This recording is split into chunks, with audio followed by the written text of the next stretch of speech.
He was getting ready to make a movie with the legendary Tony Bennett, until a short walk to his mailbox turned into a moment of tragedy that ruined everything. Many people find their work depressing, but Emmett Kelly made his living by being sad. Kelly was the original sad tramp clown, and he pivoted his Weary Willy character from the circus to Broadway, from motion pictures to TV. This clown even did opera. So what was there to be so sad about? A horrible betrayal by his own son, amongst many other things. Emmett Kelly was born on December 9, 1898, in Saddest, Kansas. Kelly's dad was as far from show business as you could get. The Missouri Pacific Railroad employed him as a Section 4 man, but Mr. Kelly had other dreams, and this meant uprooting the family to Texas County, Missouri. Moving to a farm wouldn't get Emmett Kelly closer to show business, but there would be one big advantage. Living near Houston, Missouri meant that Kelly could attend the circus. When he was 11 years old, he managed to visit 2 major circuses. It could be, at this young age, that something clicked with Kelly in the circus. Maybe he was already envisioning a future under the big tent. Unfortunately, his mom had other plans. If Kelly was already thinking of working in the circus, he certainly didn't tell his mom. Instead, she enrolled him in a correspondence course in drawing cartoons. This was the Land School of Cartooning, and Kelly worked hard to develop his skills. Kelly's mom had set her son on a career trajectory of her choice. Kelly felt obligated to give it his best effort. When Kelly was 19 years old, he moved to Kansas City to get a job drawing cartoons for a newspaper. At this time, he developed a character he called Old Doobie, and the character was a tramp. He was doing what his mother had envisioned for him, but he still hadn't forgotten his own dream. He couldn't let go of the circus. While trying to start a career as a cartoonist, Kelly had actually found work in the circus. He even started to do some training. This was not in the safe world of clowning. Kelly was up at the top of the tent, learning how to do trapeze. Now he had a big decision to make: sue, drawing, or stick to his own dream of working in a circus. In 1920, he would make his decision. Kelly put cartooning on the back burner and decided to pursue a life in the circus. In 1921, he landed a job with House Great London Circus in Mason City, Iowa. Kelly remembered the character he'd drawn back in Kansas City, the tramp, and he decided to try making that character into a clown. He did a few performances and then dropped the tramp idea altogether. He may have dropped the tramp, but it would soon resurface in a surprising way. When the American Circus Corporation bought the circus where he worked, Kelly got a new assignment. He wouldn't be a clown anymore, but instead do a solo trapeze act. In 1923, Kelly was working with a circus family known as the Moores. Sisters Mitzi and Eva had a double trapeze act, and one of them caught Kelly's eye. Kelly fell in love with Eva Moore, and they tied the knot on July 21, 1923, but they were more than just a married couple. The two started performing together on the trapeze. This went well until Eva got some surprising news. She was going to have to spend the next little while a little closer to the ground. You guessed it, she had a baby on the way, her pregnancy keeping her away from the trapeze. Emmett Kelly Jr. was born on November 24, 1924. It wasn't long after they had their first child that things in America started to change. It was a troubled economy, and for many people, going to the circus was something they could easily give up to save money. Circuses across America were closing, and Kelly needed to keep his family fed. While he considered himself a trapeze artist, Kelly had to pivot his career and got back into clowning. By this time, the Depression had created a large mass of people, mostly men, living in poverty. Kelly saw these men in their ragged clothes, and they reminded him of the tramp he'd drawn so long ago. With that, Emma thought it was a good time to bring Old Doobie back. On April 21, 1933, Kelly was ready to introduce his tramp clown to audiences at the Chicago Coliseum. As it turned out, it would take a few years for the character to really take off. Kelly and Eva had a second child, Patrick. Around the same time, there was a shake-up with the ownership of the circus. Kelly got an offer to continue on, but his wife did not. This would prove to be a problem for their marriage. As a trapeze artist, dropping your partner could be a fatal situation. Luckily, Eva just wanted a divorce. This was very hard on Emma, and for a long while he felt very, very sad. So sad, in fact, that he took out his sorrow into his character. The tramp had already been blue, but now he went a few shades darker. Newly single, Emma now had time to focus on his career and realized he needed a change. Kelly's tramp clown was getting popular, and a newspaper writer named Hype Ego started calling him Weary Willy. Now, this name was not new. People used it years before to talk about nameless hobos roaming across the American landscape. Ego put the idea into Kelly's head that he could use the name for his character. Kelly took Ego's advice, and Weary Willy was born. Little did he know, but Willy was about to soar. In 1937, Kelly received an incredible offer. He was going to perform in London, England. For his first performance in Europe, Kelly really wanted something that would wow audiences. What he came up with was a bit where he tries to sweep a spotlight, which of course is impossible. Audiences loved it. It eventually became his signature bit, but there was one problem. It wasn't Kelly's own idea. Years before, a clown named Charlie Shorty Flem had already done it, and it wasn't as if he'd performed it in front of a handful of people. Flem had done it before for thousands at the Madison Square Gardens. This bit now belonged to Emmett, and it would take him to new heights of success. Based to that, Kelly was making a good living working as a clown in the UK. That was when something large and ominous put an end to it. By the late 1930s, World War II seemed inevitable, and Kelly was ready to head back to the States. As it turned out, this move was a real boost to his career. Upon returning to America, Kelly almost immediately got a break. He got an offer to appear on Broadway. The show was a musical called Keep Off the Grass, and it starred Jimmy Durante and Ray Bolger. Central Park was the setting for the musical, and Kelly's role was as one of several hobos in the park. Kelly had his work cut out for him. He had to stand out among all the other professional actors on stage. Unfortunately, Keep Off the Grass did not do well with critics and closed after just 44 performances. But there was a silver lining. One of the few positive comments critics made about the show was about Kelly. One critic said, Kelly provided the one moment of an otherwise uninspired show. Certainly, this positive comment would cement Kelly's success. Standing out and Keep Off the Grass was good, but it didn't do much for Kelly's career. After the show closed, Kelly found himself working in noisy nightclubs as a tramp who drew cartoons. During his performances, he didn't speak at all, but he did become known for an amazing ability. In the time it took most people to write down their names, he could draw 8 cartoons. Seemed that Kelly would live out his days in a dreary nightclub, and then his luck turned around. After a year and a half of nightclub work, Kelly received an offer to work for the Colbro Circus. The Colbro didn't hold back when describing the amazing clown. They called him the world's funniest clown, and they even made his triumphs in the UK seem a little more triumphant than they were. It's possible that the Colbros went a little too far in promoting Kelly. When the Colbros' competitor, the Ringling Bros and Barnum and Bailey, saw the promotion of Kelly, they realized they needed him. In 1942, they were able to lure Emmett away from the Colbros and into their tent. But everything was not always great under the canvas at the Ringling Bros and Barnum and Bailey. In fact, it was downright dangerous. On July 6, 1944, Kelly was in the dressing room getting ready to go on when he heard someone yell, "Fire!" When Kelly emerged into the big tent, he saw something he would never forget. Flames had engulfed the entire circus.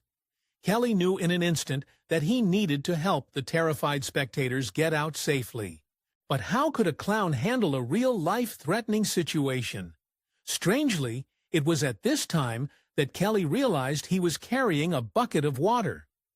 Kelly ran with his bucket to one of the generator wagons that had caught on fire. Just as he was emptying the limited bucket of water, a huge tractor roared towards him. The driver of the tractor didn't see Kelly and narrowly missed running right over him. Firefighters eventually put the fire out, but Kelly would soon not forget these harrowing events. In the end, the accident ended 168 people's lives and injured another 700. Kelly saw things that had a deep impact on him. There was the temporary mark that housed the bodies, and there was a burnt clown doll he found in the rubble. It was a horrible day, and Kelly later said he would never forget it. As it turned out, a chance photograph would immortalize the day forever. As Kelly was making his way with his bucket to put out the fire, a member of the audience named Ralph Emerson snapped a photo. Kelly is in his full clown attire, and the sight of him with his little bucket would almost be funny if it weren't for the tragic circumstances. The photo ended up in Life magazine on July 17, 1944. Kelly had to move on, and he did it in a big way. In Los Angeles, Kelly was doing a charity event, but it ended up being a gold mine for him. You see, an agent approached Kelly about working in films, but this was no ordinary agent. He represented none other than producer David O. Selznick, who'd already won an Academy Award for Gone with the Wind. The limit was now over 50. Was it too late to start a new career in film? Kelly ended up signing a one-year contract with O. Selznick. Next, all he had to do was find a movie that suited his skills. There'd been a radio drama called The Fat Man that had an obvious plus because it featured a character that happened to be a clown. This seemed perfect until Kelly realized that he would be playing a murderous villain. Kelly wasn't sure how his fans would feel about their beloved clown playing a villain. What was worse was that the filmmakers wanted him to use his very recognizable Weary Willy makeup. Kelly had to stand up for his fans, so he refused to appear as Weary Willy in The Fat Man. It looked like this would be the end of Kelly's career in Hollywood. The director and producer actually saw Kelly's point and allowed him to appear as a different clown in The Fat Man. Yet, even with stars like Jane Meadows and Rock Hudson, The Fat Man failed to ignite. Even the director, William Castle, said it had little merit. But something good did come out of the experience for Kelly. The Fat Man was Kelly's first film role, and he was up against some seasoned actors. Despite this, Kelly's performance shone. In the New York Times, a critic applauded Kelly's acting and made a prediction. He said that Kelly could be successful in the movie business. Now all Kelly needed was a follow-up film. Emmett was back from Hollywood and working again under the big tent. Cecile B. DeMille, who'd already found fame producing and directing The Ten Commandments, was filming his epic film about circuses called The Greatest Show on Earth. Kelly now had an agent, and he wanted his clown to appear in DeMille's picture. The only problem was that Kelly had a contract to tour with the circus. Kelly and his agent managed to persuade the circus to give him a 15-week break from the tour and shoot his role for The Greatest Show on Earth. Sadly, this wasn't going to get Kelly further in his career as an actor. You see, in The Fat Man, Kelly played out of his clown getup and had actual lines. In this film, Kelly only had one word of dialogue. Now all Kelly had to do was wait and see what DeMille would do for his career. Audiences loved The Greatest Show on Earth, and it ended up becoming the most successful film that Paramount had made up until that point. It also took home more cash than any other film that year and was the top performer in Britain and France. Critics were not as kind, but it didn't matter. Kelly was a part of a hit film. Maybe Kelly was angry about having only one word in The Greatest Show on Earth, because what he did next gave him more words than his entire career. After The Greatest Show on Earth hit theaters, something amazing happened. Kelly decided to speak a lot. Instead of actually speaking, Kelly turned to writing. This was in his autobiography called Clown, My Life in Tatterson's Miles.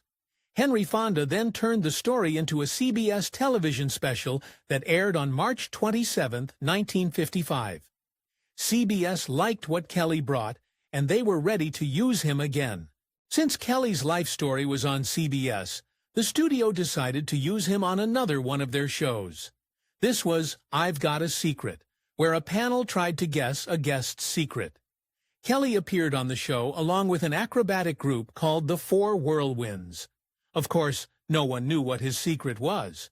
Well, he had one, and it was a doozy. The panelists on I've Got a Secret had their work cut out for them. Most people didn't even know Kelly out of makeup, and here he was sitting there on a show with a group of acrobats and a secret. What finally came out was the fact that Kelly was walking down the wedding aisle for the second time. And that doesn't sound like much of a secret. Wait till you hear the details of the wedding. First, Kelly surprised the TV audience by announcing that his wedding was actually the following day. The bride was also a surprise. Evie Gebhardt was sitting right there on stage as one of the members of the group of acrobats. Surprise number 3 was that she was a whopping 36 years younger than him. Emmett was 57, and his 21-year-old bride wanted what most young brides wanted. It didn't take long for Evie to get pregnant, and on November 6th, just 7 months after their wedding, she gave birth. Sadly, Kelly was working and not at the hospital, but 2 photographers took simultaneous pictures as the proud parents talked on the phone shortly after Stasia Kelly was born. Next, Kelly would tackle a sports problem head-on. In 1957, the Brooklyn Dodgers baseball team was in trouble. Great sales were seriously declining, and they needed a way to revive them. The owner was thinking of moving Latina LA, and the fans were upset. As a last resort, the owner decided to hire Kelly to be a mascot to see if he could help the troubled ball team. All of Brooklyn was counting on Kelly's ability to draw a crowd. While he was working on one of the Brooklyn Dodgers' last games, Kelly missed another delivery. While he was playing mascot, Evie was giving birth to their second daughter, who they named Monica. Kelly now had 2 daughters with Evie, and he had to make up for missing their births by being a good dad. However, there was one thing standing in his way. The traveling life of a clown was hard on the family, so Kelly was looking for a job where he could stay in one place. An opportunity arose when his old friends at CBS decided to build a theme park called Pacific Ocean Park. Working a regular gig at a fixed location was just what Kelly needed to improve his family life. Sadly, things didn't go as planned. Pacific Ocean Park was meant to be in direct competition with Disneyland, and to score points, CBS wanted Kelly as their vice president in charge of fun. It seemed that the XX had forgotten that Kelly was famous for being sad. Kelly did his best, but the park closed in 1967. Once again, Kelly was in search of a job where he could stay put. While continuing to look for a job that would keep him in one place, Kelly met Bill Harrah. Harrah owned a huge casino situated at the beautiful Lake Tahoe on the border of California and Nevada. Kelly took a job and performed for an astonishing 15 years with big names like Sammy Davis Jr., Ed Sullivan, and Carol Channing. Kelly could have grown old there, but he was still up for new experiences. In 1973, at the age of 74, Kelly tried something new. He appeared in an opera called The Bartered Bride. This was no ordinary opera, as the producer had a name for herself, creating very avant-garde work. One critic said that watching Kelly nibble on cabbage was unforgettable. Next, Kelly moved from the highbrow world of opera to something a little closer to home. While being in the circus had attracted legions of fans, it could not compete with what television brought. Due to his appearances on TV in the 1960s and 70s, Kelly now had even more exposure. He even had a chance to appear with the amazing Bette Midler as she sang Hello in there to a sad-looking Willy. Kelly was getting more and more popular, but he still had time for the circus and more trauma. In the mid-1970s, Kelly was heading to Hawaii to appear in a circus. While still at the airport in Los Angeles, Kelly had a scare. A loud explosion terrified him and the other performers. He then saw smoke and glass flying through the air. Kelly first thought it was a joke, but it later came out that this was a planned explosive in a locker. Kelly survived this, but his days were already numbered. Even after turning 80, Kelly was still working. He was about to start making a film with singer Tony Bennett when tragedy struck. While in his own front yard, Kelly had a heart attack. It was the end for him, and the news quickly spread to all his adoring fans. Maybe it was Carol Burnett who said it best. She called him a truly gentle clown. Kelly was ready to rest in peace, but there was one nagging concern. One thing that probably held Kelly back from resting in peace was his relationship with his son. You see, Emmett Kelly Jr. had done something unforgivable, at least in the clown world. He'd taken the character of Weary Willy and copied it. For this reason, Kelly and his son didn't speak for many years. Luckily, there is one thing that will keep our memories of Kelly positive. In 1989, the International Clown Hall of Fame welcomed Kelly into its ranks. Sometime after that, something bizarre started happening.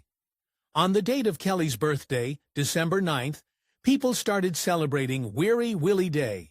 It's now an annual event in America, and it reminds us not to take our problems so seriously. Emmett Kelly will forever be remembered.